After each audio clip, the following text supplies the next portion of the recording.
We are daily being exposed to a steady diet of agenda-driven news media where even the most aware individual could be easily deceived as the propaganda machines of mainstream media and government sources continue to churn out what they want the masses to see. Mr. President, earlier this year you told us you had ordered your administration to cease and desist on payments to journalists to promote your agenda. You cited the need for ethical concerns and the need for a bright line between the press and the government. Your administration continues to make the use of video news releases, which are prepackaged news stories sent to television stations, fully aware that some or many of these stations will air them without any disclaimer that they are produced by the government.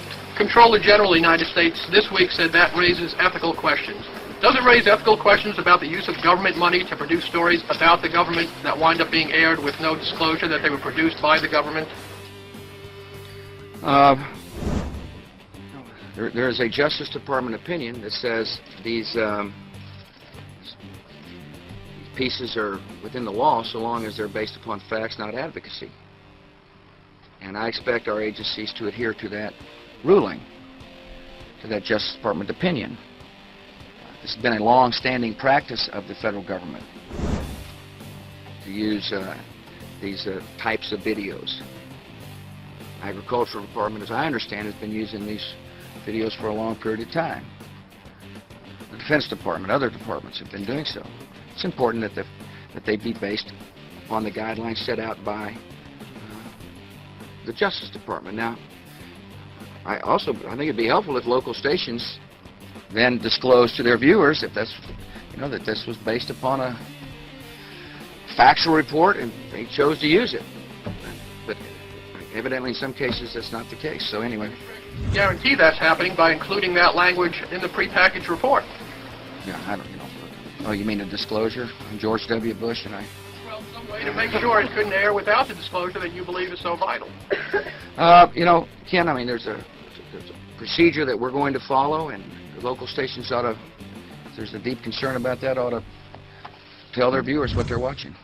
Look, if you're still sitting there believing everything you see on TV or on the internet or in magazines, I mean, dang, you can't even believe the person you're looking at in a magazine hasn't been altered in some way by some Photoshop wizard.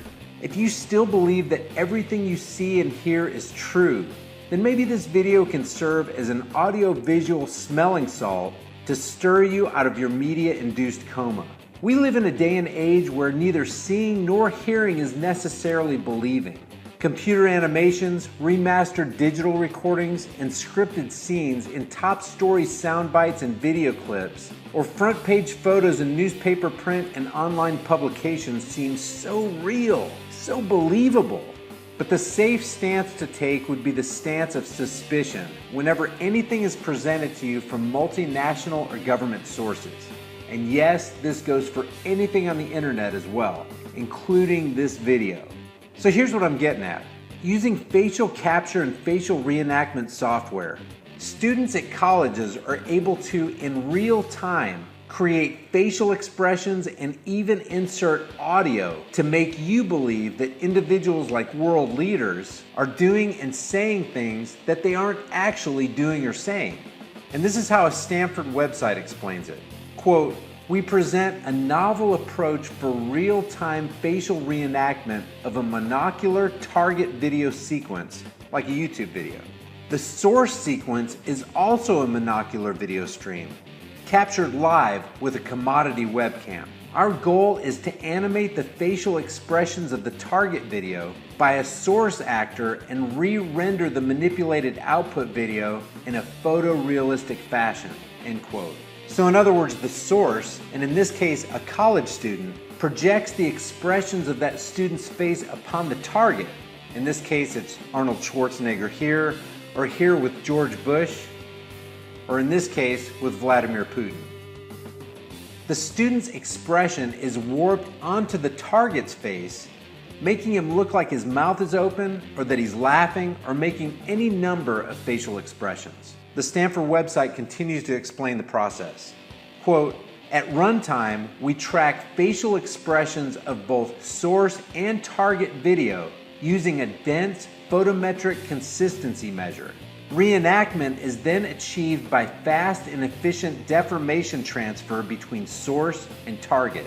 The mouth interior that best matches the retargeted expression is retrieved from the target sequence and warped to produce an accurate fit. Finally, we convincingly re-render the synthesized target face on top of the corresponding video stream such that it seamlessly blends with the real-world illumination. We demonstrate our method in a live setup where YouTube videos are reenacted in real time." End quote.